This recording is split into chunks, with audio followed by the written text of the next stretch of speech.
Assalamualaikum warahmatullahi wabarakatuh. Waalaikumsalam warahmatullahi wabarakatuh. Terima kasih Mbak Ija sudah menyempatkan waktunya di acara kegiatan eh, Dekon Demonstrasi Kontekstual tahun Tunggaran tanggal 11 Bu. Saya mohon izin ingin beberapa pertanyaan yang akan saya ajukan pada Ibu perihal tentang dilema etika atau bukan moral yang terjadi di sekolah ini Bu. Ya. Kita mulai saja Bu ya. Yang pertama, bagaimana Ibu mengidentifikasi kasus-kasus yang merupakan dilema etika atau bukan moral? Seperti halnya yang sering terjadi adalah pada saat rapat kenaikan kelas banyak guru-guru yang mungkin kurang setuju bahwa anak tersebut bisa naik kelas tapi akhirnya tetap naik kelas. Seperti itu. Bagaimana cara Ibu agar dapat mengidentifikasi atau menemukan dan memahami kasus tersebut? Jadi dilema etika ini kan kita menemui sebuah dilema yang mana ini hal yang benar dengan benar gitu. Sehingga sesuatu yang benar dan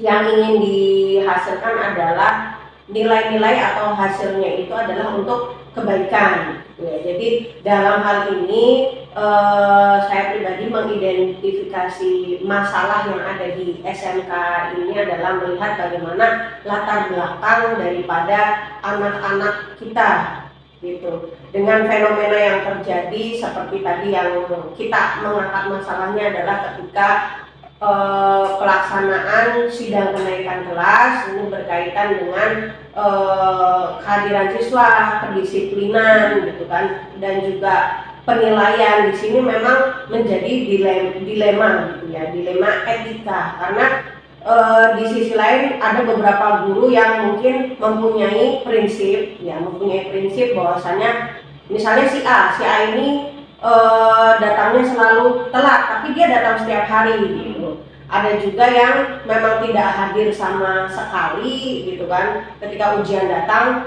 Kalau itu memang tidak bisa ditoleransi ya menurut saya. Nah, yang menjadi pertimbangan kita, yang menjadi dilema etika kita di sini adalah ketika anak itu berangkat setiap hari, akan tetapi dia selalu telat. Nah, di sini saya juga selain sebagai kepala sekolah, saya juga berkomunikasi tentunya dengan wakil-wakil kepala sekolah, terutama wali kelas, gitu kan. Bagaimana keseharian dan latar belakang anak-anak kita yang kita dilemakan, yang mempunyai masalah-masasalah seperti ini. Mungkin identifikasinya adalah dari latar belakang anak-anak kita. Nanti kita kolaborasikan dengan regulasi kita yang ada di sekolah, dan nanti timbullah kebijakan yang disepakati oleh kita bersama. Oke.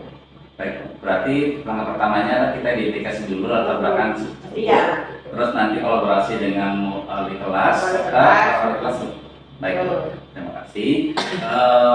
Yang kedua, Ibu, bagaimana Ibu menjalankan pengambilan keputusan di sekolah ini, terutama untuk kasus-kasus yang ada dari kepentingan tadi yang benar, yang sama-sama benar dan sama-sama mengandung nilai kebijakan, nilai kebajikan. Bagaimana cara pengambilan keputusan tersebut? Dan memang Bu, siswa yang berangkat telat masih kita anggap benar karena mungkin latar belakangnya seperti itu, dia harus berangkat siang dulu kan mengerjakan sesuatu di rumahnya, dan sedangkan siswa yang lain kan berangkat sesuai dengan aturan sekolah ini. Jadi yang siswa berangkat tepat waktu dia benar, yang siswa berangkat telat ini dia benar mungkin karena setelah kita ketahui latar belakangnya ternyata dia memang harus mempersiapkan sesuatu dulu. Nah, bagaimana caranya Ibu menjalankan keputusan sekolah tersebut?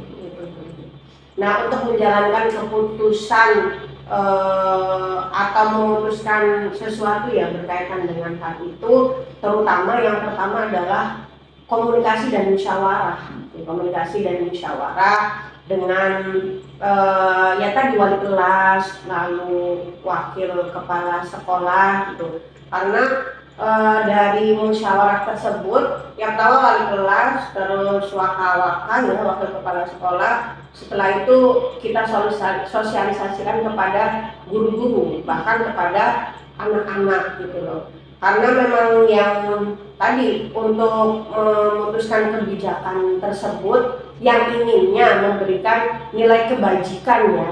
Anak-anak kita kan yang latar belakangnya seperti itu ya lumayan banyak ya. Fenomena ini mah terbuka karena memang beginilah keadaan pendidikan khususnya di daerah kita gitu, di kecamatan ini yang kalau misalnya bisa flashback sih karena kan mereka ada yang ya hidupnya sendiri, orang tua di luar negeri dan lain sebagainya. Daripada mereka putus sekolah, ya kan mendingan ya udah kita rawat gitu, kita bina di sini.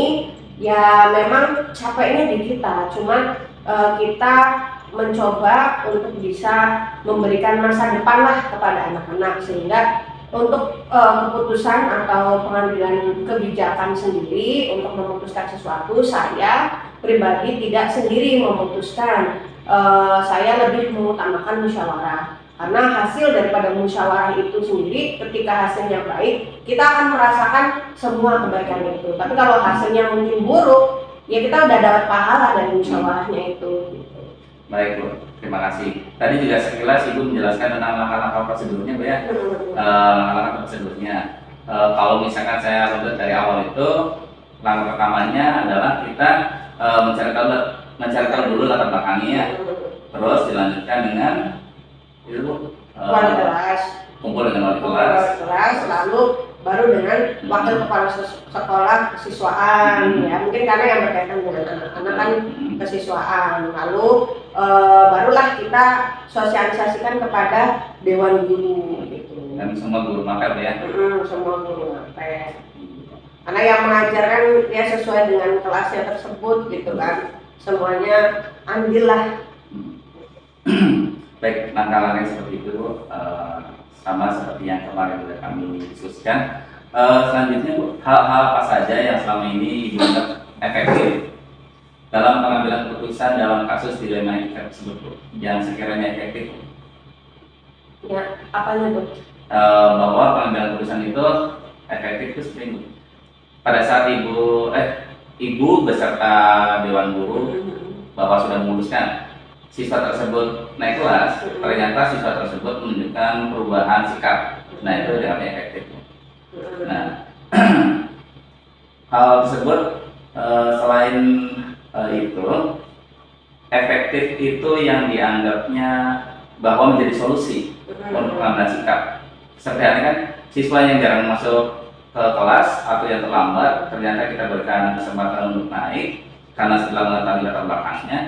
Sikap tersebut tidak efektif karena pada saat mereka naik kelas mereka menunjukkan perubahan. Nah seperti itu. Nah tambahan ya, kita juga selain setelah munculnya kebijakan tadi, kita berusaha untuk memberikan kesempatan, memberikan waktu kepada orang tua muridnya atau walinya. Wali kita panggil juga untuk ikut serta bertanggung jawab. Berarti kerjasama dengan wali muridnya, entah itu ya orang tuanya sendiri atau yang mewakili lah, karena memang kebanyakan kan diwakilkan gitu ya, karena ya itu tadi orang tuanya di luar negeri dan lain sebagainya, sehingga dengan kita memanggil orang tua ya biar ikut turut serta bertanggung jawab lah gitu dalam pendidikan anaknya, karena percuma saja ketika di sekolah kita membuat peraturan disiplin yang mengarah kepada kebajikan untuk anak-anak kita, tapi ternyata tidak didukung oleh orang tuanya gitu, maka hasilnya akan timpang gitu, yang ya berat sebelah. Ya seperti kita yang harus membuat anak-anak itu kan ya jadi baik ya, tapi kalau misalnya kembali lagi ke rumah tanpa aturan ya sama saja gitu. Betul. Nah, selanjutnya tidak semua guru setuju dengan apa yang sudah diputuskan. Pasti ada yang menentang. Nah, menurut Bu, tantangan apa saja dalam pengambilan keputusan dalam kasus dilema etika tersebut? Tantangannya.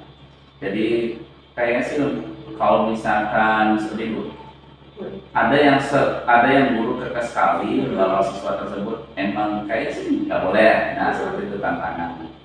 Nah, selain tantangan tersebut, kira-kira tantangan apa lagi Bu, yang muncul pada saat rapat? Tantangan ya itu tadi ya. Atau misalnya dari dalam ibu sendiri, misalkan ibunya jangan deh jangan kelas. Kalau saya pribadi mungkin tantangan terberat adalah ini ya, ketika pengambilan keputusan itu memang pasti ada rasa ini yang saya lakukan benar atau tidak ya. Terus kan saya harus siap untuk bertanggung jawab dengan apa yang saya putuskan. Misalnya ketika ya itu tadi ada beberapa guru yang mungkin tidak sejalan atau karena mungkin punya prinsip yang kuat, anak ini tidak bisa dipertahankan gitu kan. Nah, saya harus siap gitu untuk menjadi garda terdepan untuk anaknya sendiri, karena saya lebih mungkin lebih kasihan kepada anaknya gitu, Pak WR gitu ya, lebih kasihan terhadap anaknya. Kecuali kalau anaknya memang saya lihat karena setiap anak itu pasti ada kelebihan gitu yang mereka miliki, entah mungkin di pelajaran dia tidak aktif tapi ternyata di ekstrakurikulernya dia aktif, atau mungkin di pelajaran A dia tidak aktif, di pelajaran B-nya aktif bahkan berprestasi seperti itu kan. Karena penilaian tadi misalnya guru yang benar-benar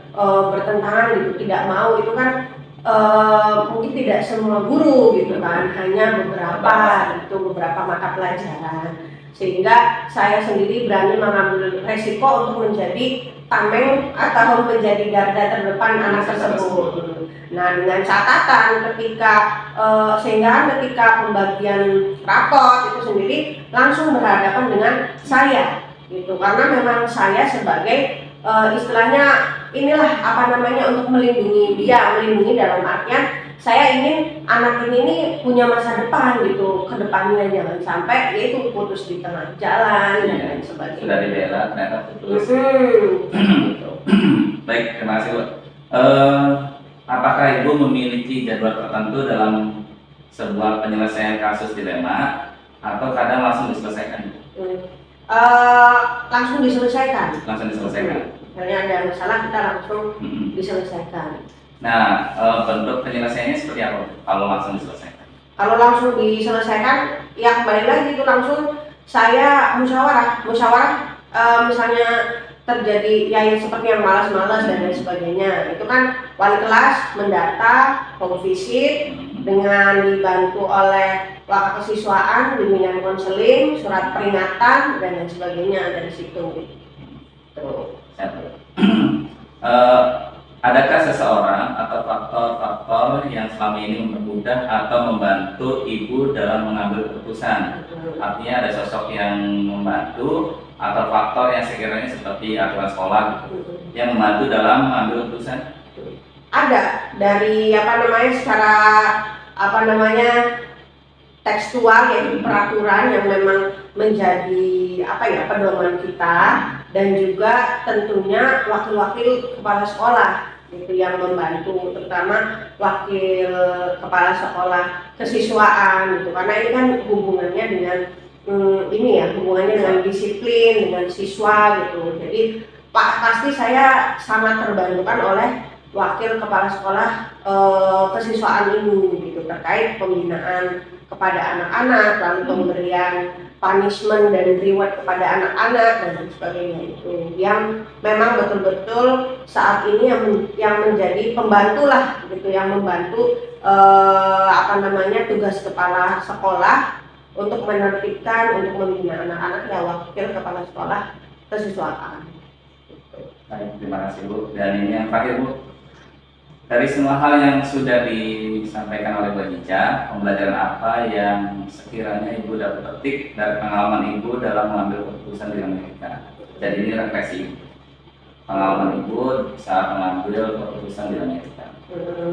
Ya, pengalaman saya dalam mengambil keputusan dilema etika ini harus siap ketika saya salah gitu ya dalam pemutusan kebijakan gitu, dan keliru lah dalam memutuskan kebijakan, karena ya mungkin tidak sesuai itu, saya harus siap dan tentunya harus siap untuk memperbaiki, mengevaluasi terus gitu. Dan saya juga di sini tidak bisa berbangga tentunya ketika apa yang kita putuskan itu ternyata bagus atau baik, tapi justru ya selalu berbenah untuk bisa menjadi lebih baik lagi supaya kasus dilema etika ini bisa kalau bisa sih setiap ini berkurang ya, biar berarti kan tandanya kalau misalnya kita tidak menemukan dilema etika, anak-anak kita sudah bisa diatur, sudah disiplin gitu. Jadi memang harus terus berbenah ketika kita mau keliru apalagi atau dalam keadaan yang sudah baik, sudah bagus ya. Itu sih hikmah yang saya ambil, yang saya petik dalam pengambilan keputusannya dilema etika ini gitu. Baik, terima kasih banyak Bu Jija sudah berbagi pengalaman, sudah berbagi hal yang menjadi dilema etika di sekolah ini. Saya pribadi akan menjadikan hal ini sebagai panutan saya ke depannya. Saya rasa cukup Bu, terima kasih banyak atas waktunya dan kesediaannya Bu Jija. Assalamualaikum warahmatullahi wabarakatuh. Waalaikumsalam warahmatullahi wabarakatuh. Ya.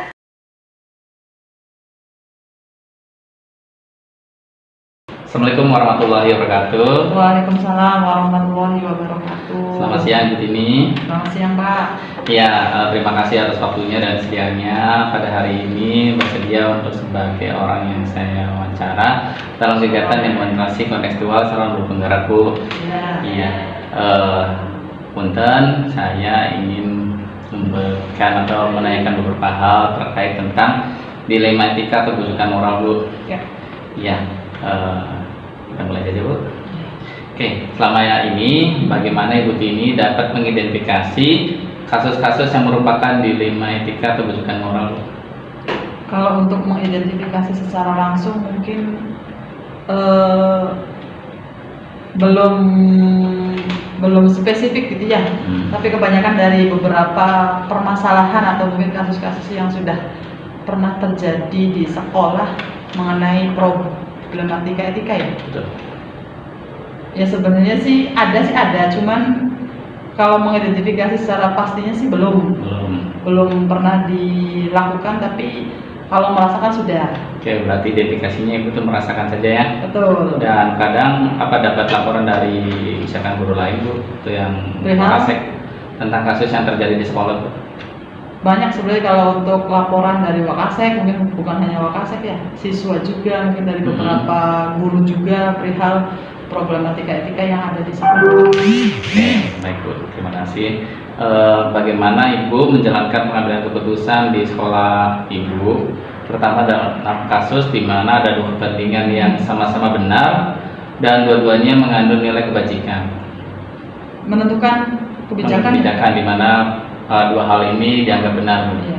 Kalau untuk menentukan kebijakan sih mungkin salah satunya musyawarah dengan pihak guru. Setelah musyawarah ditentukan, didapatkan hasilnya, terus mungkin kita juga selain musyawarah kita menanyakan juga misalnya ini ke siswa gitu ya, menanyakan juga yang real kasusnya seperti apa, kita tanya juga ke siswa enaknya seperti apa, kita tampung pendapat. Setelah itu sudah didapatkan hasilnya, kita baru memberikan putusan. Oke. Berarti kalau misalkan yang tadi sudah dijelaskan oleh Ibu Tini, langkah-langkah prosedurnya adalah kita rapat dulu, terus juga dengan mengambil sudut pandang dari siswa yang bersangkutan ya Bu.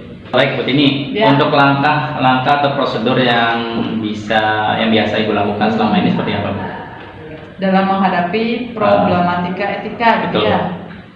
Langkah-langkahnya yang pertama mungkin mengidentifikasi terlebih dahulu mengenai permasalahan anak tersebut gitu ya. Setelah diidentifikasi, menemukan beberapa faktor-faktor mungkin ya yang melandasi bahwasanya anak tersebut mungkin melakukan perbuatan-perbuatan yang mungkin sudah di luar jalur. Iya, yang kurang sesuai dengan ya, betul. Ketika sudah, mungkin kita juga akan mendiskusikan dengan salah satunya mungkin wali kelas dan mungkin dimusyawarahkan dengan berbagai pihak. Ya, berbagai pihak dan guru juga gitu kan, untuk menentukan apakah anak tersebut dengan beberapa perilaku yang mungkin belum menaati peraturan ini masih bisa dilanjutkan atau mungkin ada apa ya cara-cara yang lain agar anak tersebut bisa merubah perilaku-perilaku yang kurang baiknya. Oke. Berarti emang pertama itu identifikasi dulu, Iya. terus minta bantuan pihak yang terkait Bu, ya. Betul. Kalau berarti menurut Ibu yang paling berperan mungkin wali kelas, Ibu? Ya, wali kelas karena dari siswa mungkin yang ketemu pertama itu mungkin dengan wali kelas. Kalau misalnya siswa langsung ke kepala sekolah kayaknya kurang jauh, jalannya jauh. Baik Bu, hal apa saja yang selama ini Bu anggap efektif dalam pengambilan keputusan dalam kasus dilematika? Yang efektif Bu? Apakah langsung diputuskan, apakah musyawarah dulu, atau identifikasi dulu? Kalau hal yang paling efektif selama ini sih tetap musyawarah terlebih dahulu. Karena dari musyawarah tersebut kan kita mendapatkan berbagai macam pandangan-pandangan dari orang lain gitu kan. Tidak bisa memutuskan sepihak saja. Jadi musyawarah tuh mungkin salah satu cara yang efektif untuk problematika etika tersebut. Baik Bu, terima kasih sebagai seorang pimpinan yang bijak pasti butuh pendapat dari rekan-rekan. Selain yang tadi dengan efektif, tentunya ada beberapa tantangan juga yang muncul pada saat pengambilan keputusan Bu, ya. Biasanya hal apa saja yang merupakan tantangan dalam pengambilan keputusan? Kalau tantangannya mungkin salah satunya tantangannya tuh kalau bisa disampaikan mungkin antara melangkahi tata tertib atau melanggar tata tertib mungkin bisa. Karena mungkin kalau salah satunya misal permasalahannya kedisiplinan gitu ya. Ketika anak sudah terlambat misal 5 menit, kalau dibiarkan terus-menerus mungkin salah satunya kan yang melanggar tata tertib tersebut gitu kan. Tapi kalau tidak dipertahankan kan anak juga masa dikeluarkan atau diselesaikan sekolah. Iya. Jadi mungkin tantangannya ya itu. Berarti tentang kedisiplinan Bu, ya. Betul. Oke. Apakah Ibu memiliki waktu tertentu dalam penyelesaian kasus dilematika atau terkadang menyelesaikan di tempat Bu? Jadi dalam misalkan ada satu situasi kita nunggu rapat dulu atau langsung diselesaikan waktu itu? Bisa dua-duanya sih. Kalau memang problema etikanya yang mungkin bisa dikatakan baru kali ya, baru atau mungkin jarang dilakukan oleh seseorang, mungkin on the spot bisa di tempat gitu. Tapi mungkin kalau merekanya terbiasa atau menjadi habit gitu kan, kebiasaan, mungkin dilakukan musyawarah juga untuk mengambil langkah apa sih yang harus dilakukan agar mungkin kebiasaan-kebiasaan buruk tersebut bisa dihilangkan. Oke, berarti ada dua cara ya. Ada yang langsung di tempat dan ada yang berkala ya. Adakah seseorang atau faktor-faktor yang mempermudah Ibu Tini dalam membantu Ibu dalam pengambilan keputusan kasus dilematika? Banyak sekali. Mungkin salah satunya kan wali kelas. Wali kelas juga kan mereka kan sebagai orang tua gitu ya, orang tua di sekolah ya, mungkin orang yang terdekat dengan siswa. Selain dari wali kelas ya dari guru-guru yang mengajar juga, mereka juga sebagai pembantu dalam kebijakan untuk problematika etika tersebut. Nanti wali kelas juga Wali kelas berperan ya. Oke. Yang terakhir mungkin Bu, dari semua hal yang sudah disampaikan oleh Bu Tini, pembelajaran apa yang Ibu petik dari pengalaman Ibu dalam mengambil keputusan dilematika? Pembelajaran yang bisa dipetik, salah satunya mungkin sebagai seorang siswa kali ya. Sebenarnya kalau kembali lagi sebagai seorang siswa kan memang mereka itu tujuannya satu, belajar. Mungkin dari belajar ini ya, kata belajar.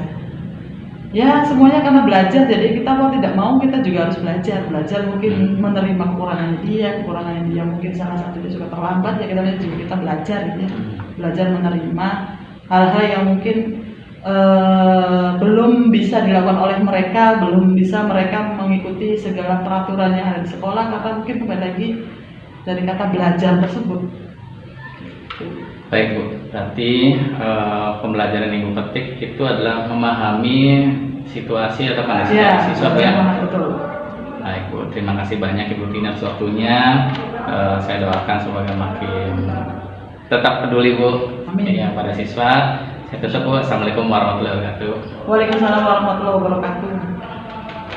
Singkat.